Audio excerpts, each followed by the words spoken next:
12, 14 a 17.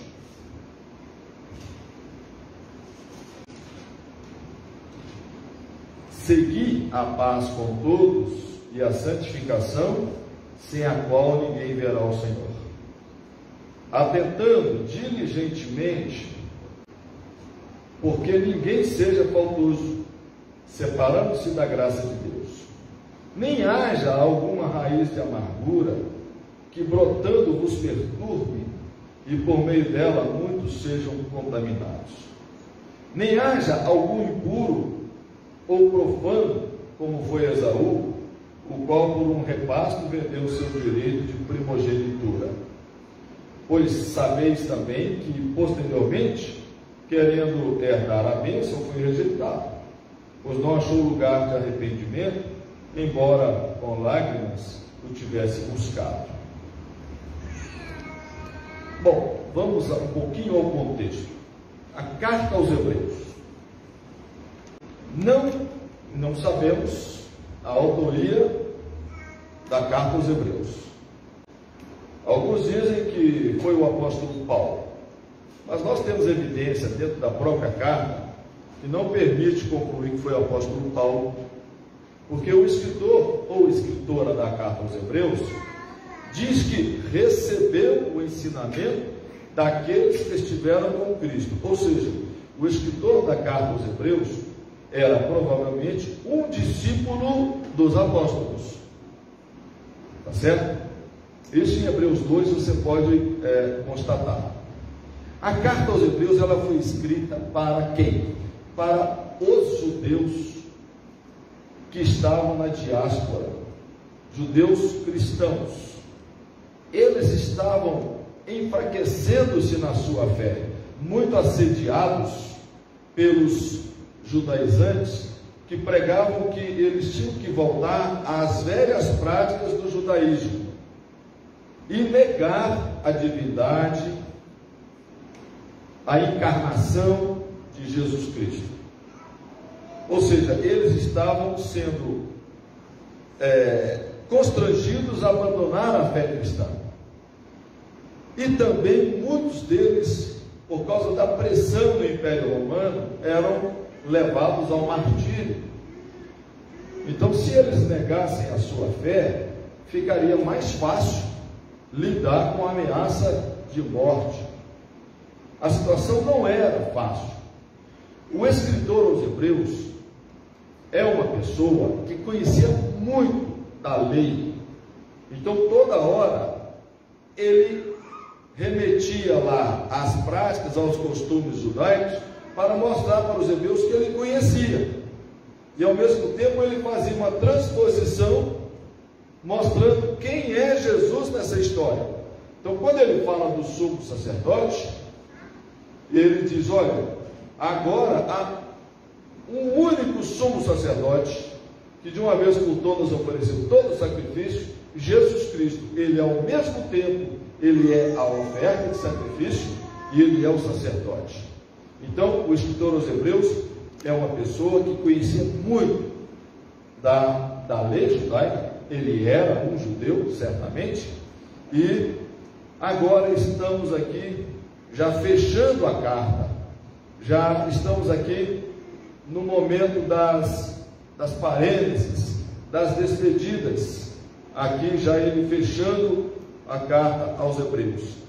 E o versículo principal desse texto que eu acabei de ler é o primeiro versículo: segui a paz com todos e a santificação, sem a qual ninguém verá o Senhor. Os versículos seguintes, ele fala: olha, tomem cuidado para que não haja no meio de vocês alguma coisa que vai desviar vocês do caminho, alguma impureza, comportamentos indesejados, coisas que vão desviar vocês. E ele ainda deu o exemplo, ele sempre usava o Velho Testamento como exemplo. Olha o exemplo de Esaú, que trocou o direito de primogenitura por uma bobagem, por um prato de lentilhas, não é isso? Por que ele fala isso? Porque os hebreus estavam para trocar a salvação em Jesus Cristo por uma volta à situação antiga. E o escritor aos Hebreus jogava pesado, ele era rígido, uma ortodoxia. Ele dizia: olha, se você voltar, se você negar a salvação que Deus te deu, Deus não terá misericórdia de você. Ele era muito rígido, durão, sabe?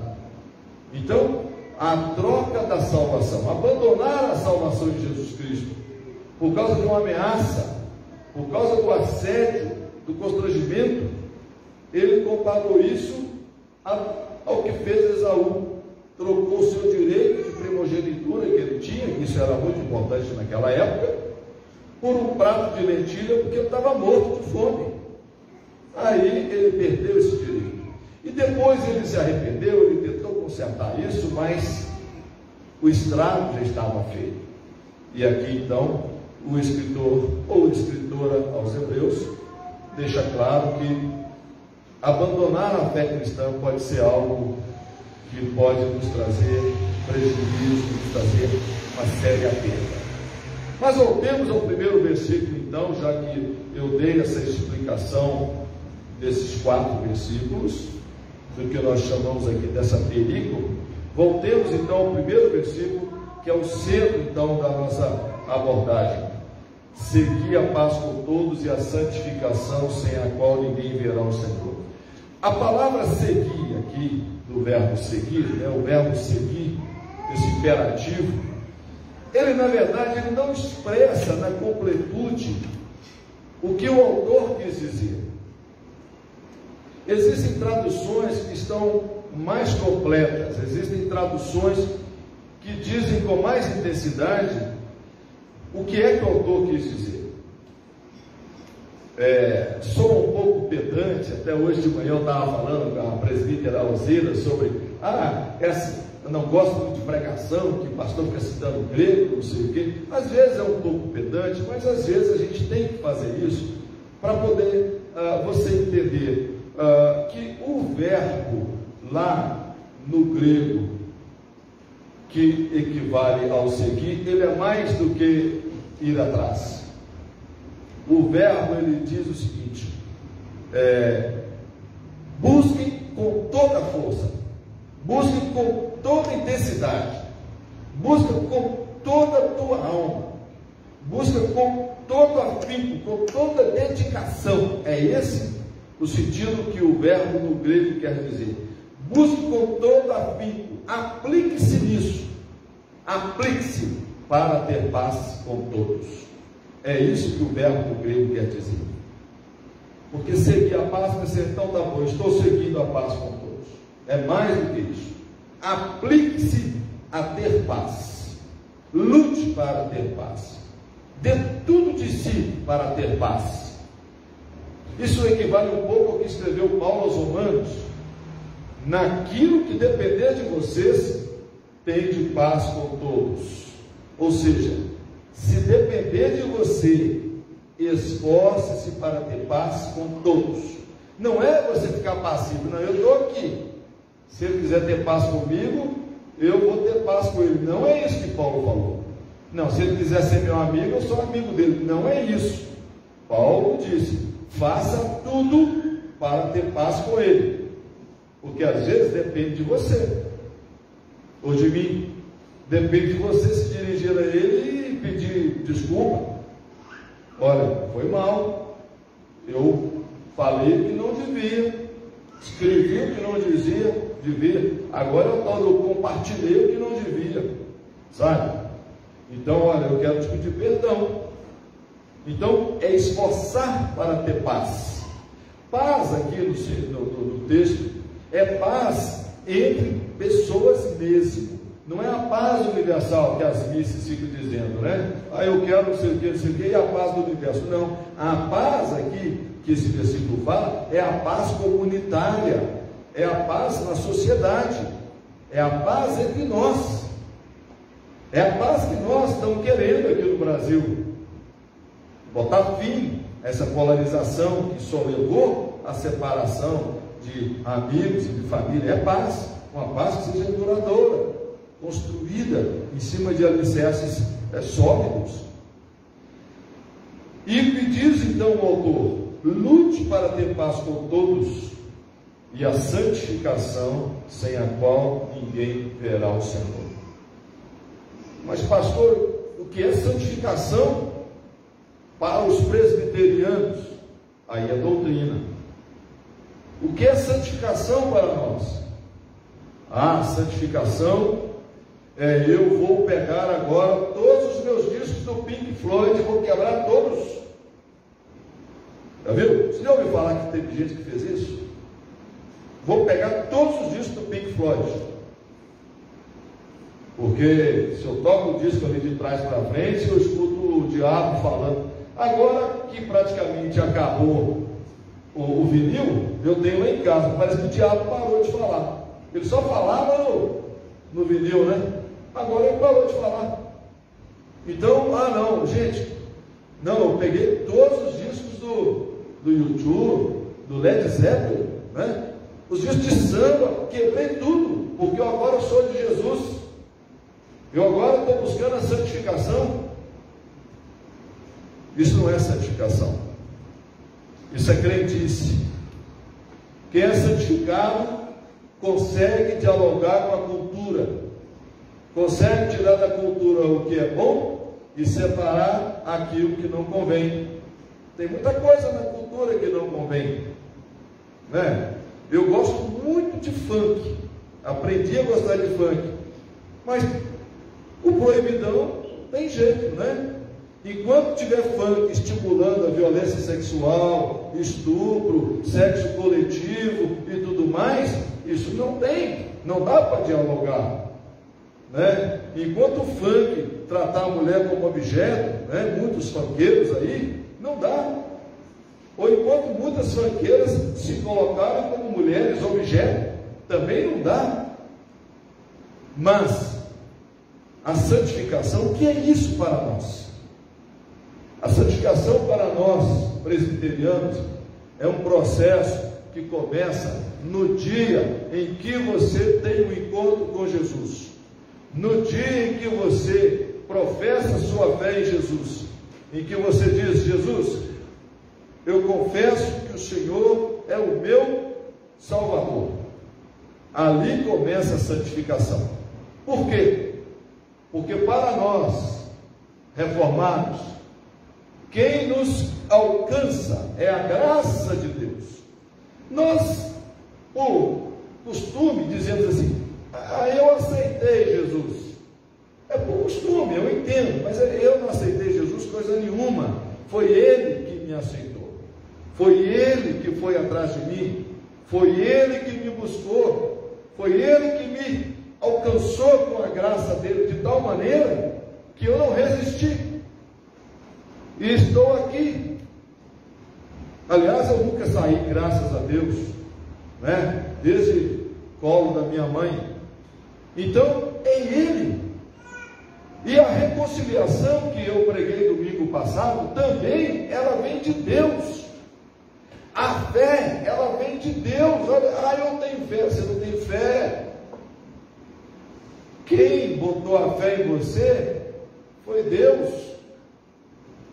Pela graça sois salvos mediante a fé. E isso não vem de vós, é dom de Deus. É Deus que botou a fé em você, para você perceber a graça e você receber a salvação. Aí então entra a doutrina da igreja.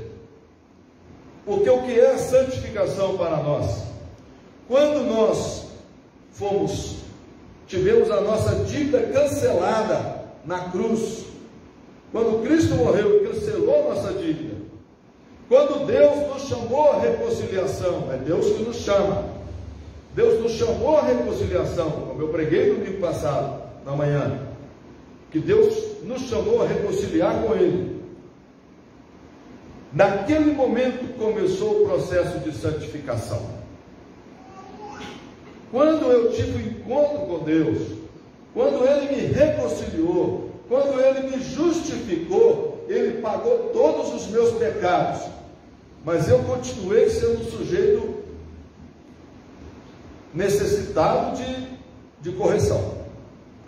O fato de eu ter alcançado a justificação não me tornou uma pessoa correta da noite para o dia, porque é nesse momento que começa a santificação.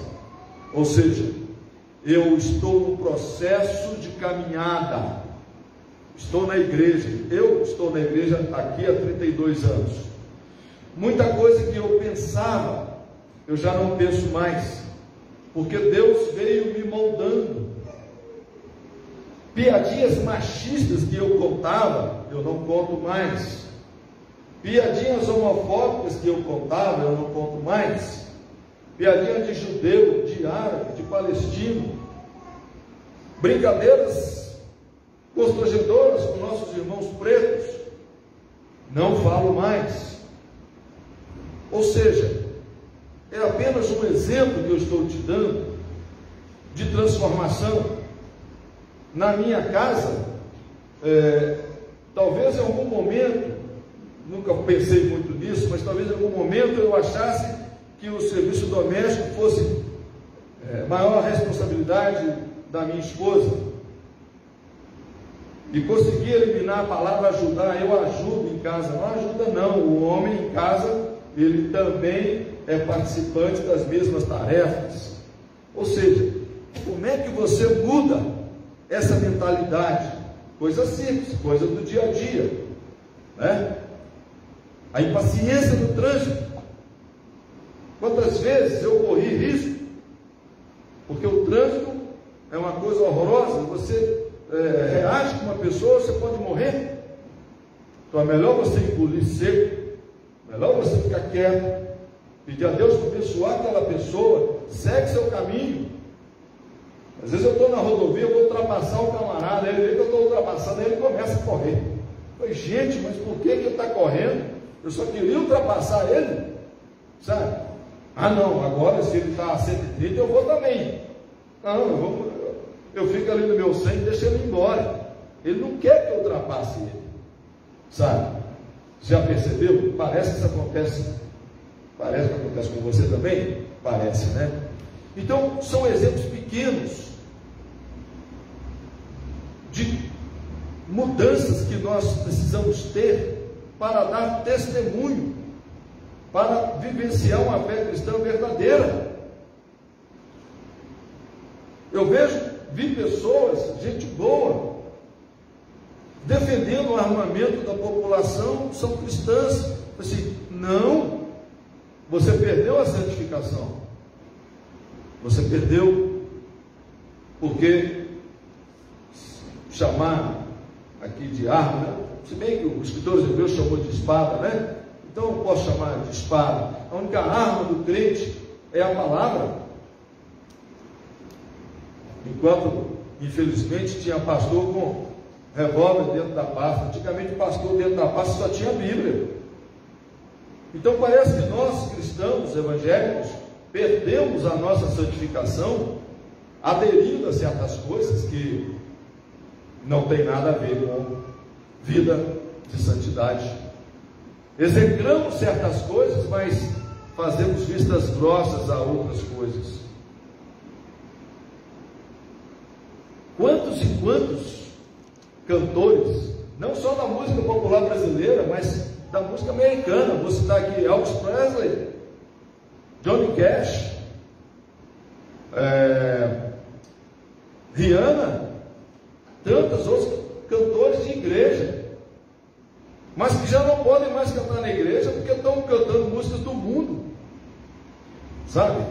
Será que é incompatível a minha fé cristã e eu cantar músicas? É óbvio, né? Tudo tem seu limite.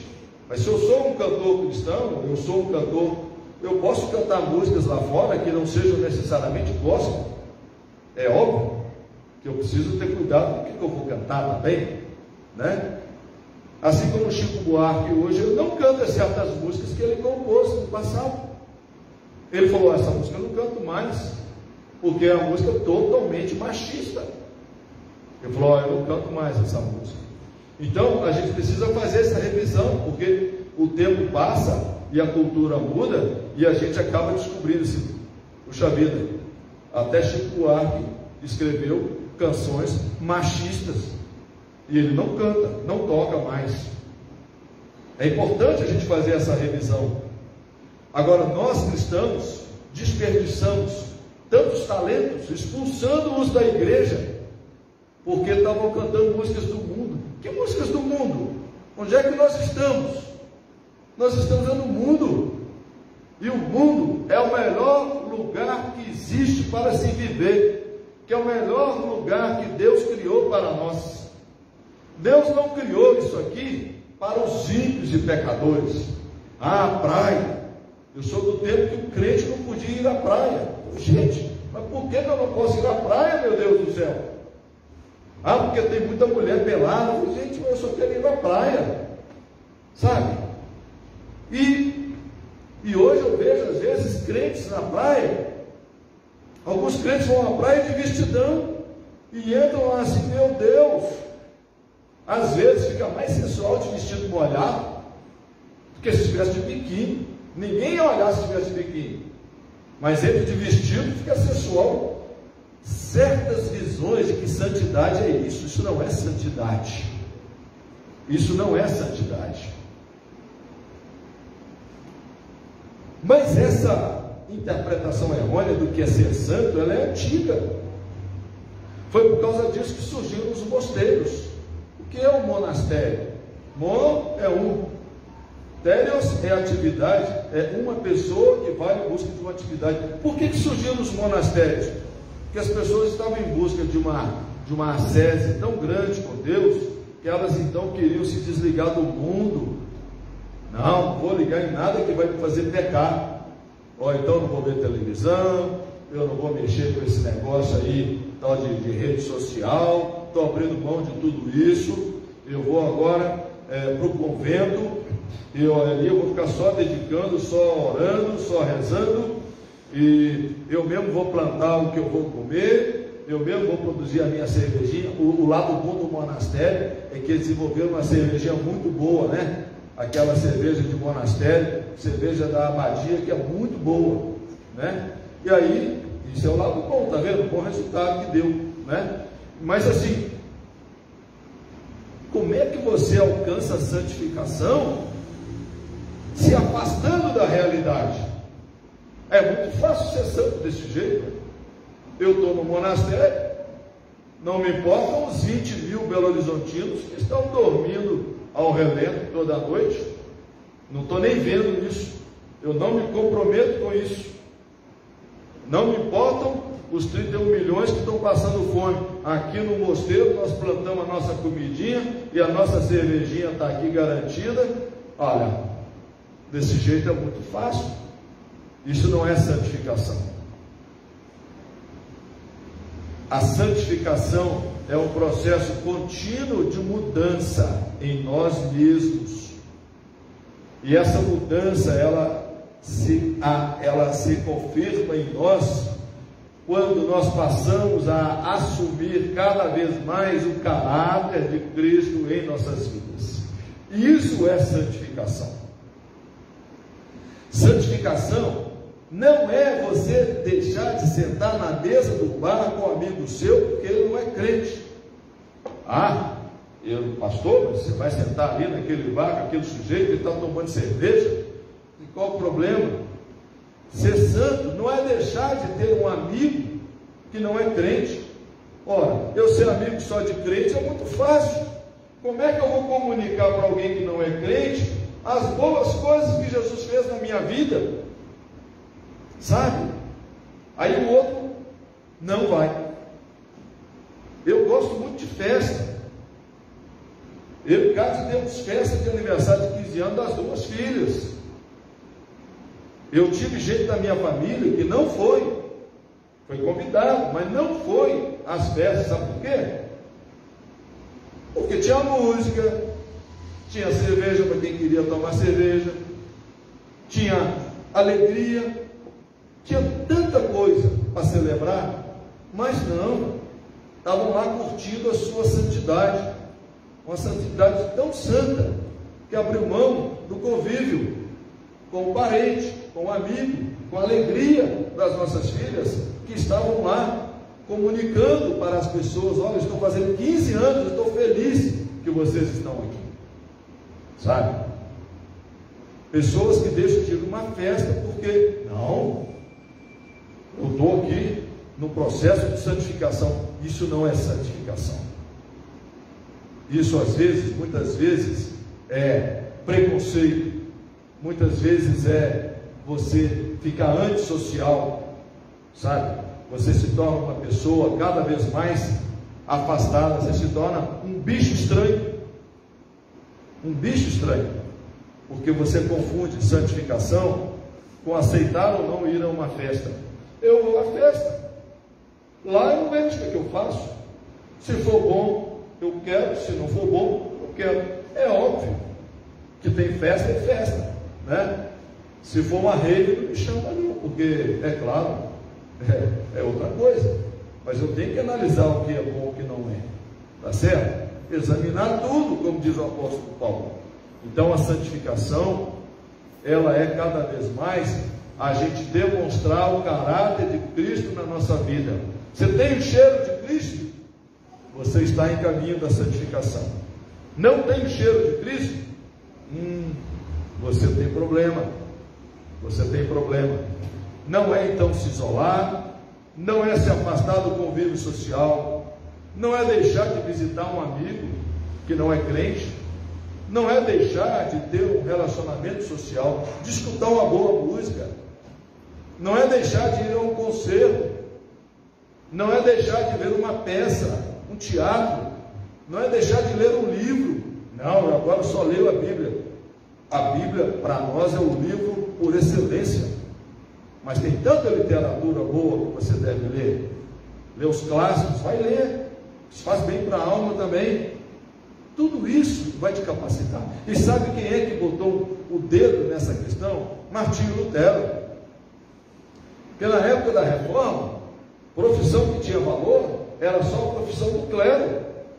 E Lutero falou assim: olha, tão importante quanto ser pastor ou padre é ser médico, é ser trabalhador rural, é ser empregada doméstica. Tudo que nós fazemos para a glória de Deus. Toda profissão, toda vocação é de Deus. Não é somente o pastorado, não é somente ser padre, ser madre, ser freio, não. Toda profissão glorifica a Deus. Então você pode mostrar santificação no trabalho que você exerce. Citei aqui o exemplo de Leda. Sou muito crítico com os médicos, meus amigos médicos sabem disso. Mas citei o exemplo de Leda, que certamente abriu mão de receber seus honorários como médica e foi lá atender mulheres que certamente há muito tempo não passam por um ginecologista. Isso é o quê? Isso é Deus indo atrás das pessoas através de Leda. Ah, mas eu não sou médico, então? Não, você pode ser instrumento de Deus para alcançar as pessoas, e assim você cumpre a vontade de Deus. Eu sou diarista. Você abençoa as pessoas fazendo o seu trabalho de diarista. Abençoa. Você é uma diarista cuidadosa, que deixa aquela casa perfumosa.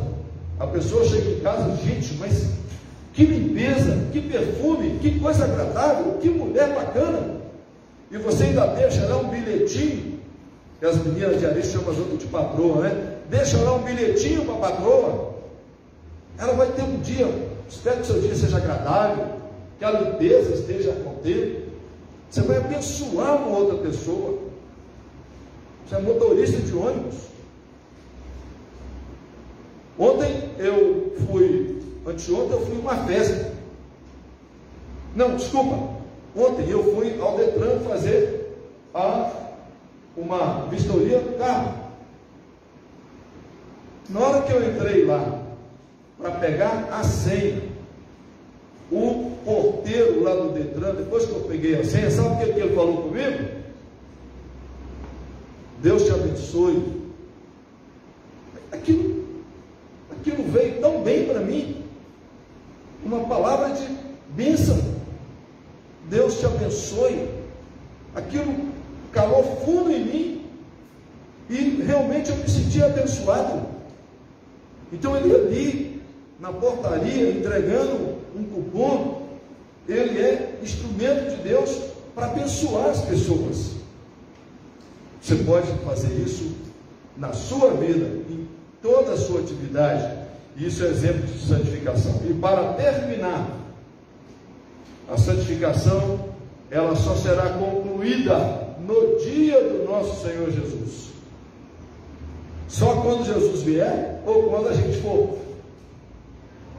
Paulo aos Filipenses diz: aquele que começou a boa obra em vós, a aperfeiçoará até o dia de Cristo Jesus. Ou seja, somos pessoas em processo. Ainda a gente dá umas caidinhas de vez em quando, dá umas rateadas de vez em quando. Processo de santificação não quer dizer que a gente não vai cometer erros, não é? Na vida conjugal, então, eu prometo 1000 vezes a mim mesmo que não vou cometer os mesmos erros, mas vira e mexe e cometo. Aí eu penso assim: Deus, me dá sabedoria para na próxima vez eu não cometer os mesmos erros, e não deixa a Cátia imaginar que ela tem razão, né? Então, assim, a gente é um processo, a gente aprende. E como disse o Chico Anísio, o problema é que quando a gente fica velho a gente morre. A gente aprendeu muito, a gente já chegou lá no fim, ok, mas é da vida. É isso que Jesus nos ensina, e Deus nos está ensinando o tempo inteiro. Então, a santificação, e mais, ela não te qualifica para a salvação. Isso é importante. Há muitas igrejas que dizem que você tem que fazer isso, isso e isso, senão você não vai ser salvo. Nós não dizemos isso. Nada que você fizer vai te qualificar para a salvação. Sabe por quê? A salvação vem de Deus. Ela não depende da sua vontade. Agora, se você tem a salvação, mostre os frutos que virão certamente pelo processo de santificação. Não guarde só para você, distribua, que tem muita gente aí que está precisando. Que Deus te abençoe. Tenha uma ótima semana. Tenhamos uma ótima semana. Que amanhã a nossa seleção vença, mas que nossos jogadores não fiquem por aí se exibindo, comendo bifes salpicados a ouro. E que vençam, como eu digo, sempre dizia para minhas meninas quando eu ia fazer a prova: pai, ore para mim. Eu orava assim: Deus abençoe as minhas filhas, que façam boas provas na medida do esforço delas. Aí elas: pai, mas assim também não vale. Você está querendo o quê? Que o Espírito Santo vai te dar iluminação se você não estudou? Então eu espero que a nossa seleção amanhã faça jus à dedicação, ao esforço, e se merecer, que ganhe. Que Deus abençoe. Então, não é verdade? Vamos terminar com a oração, ou melhor dizendo, vamos terminar com a bênção, né? Vamos ficar de pé.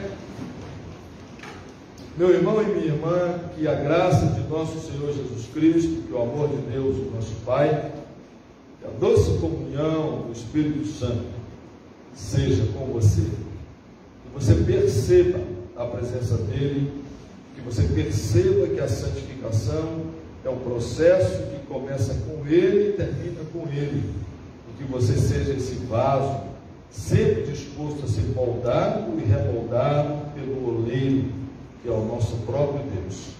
Tenha uma semana de paz, em nome de Jesus Cristo. Amém.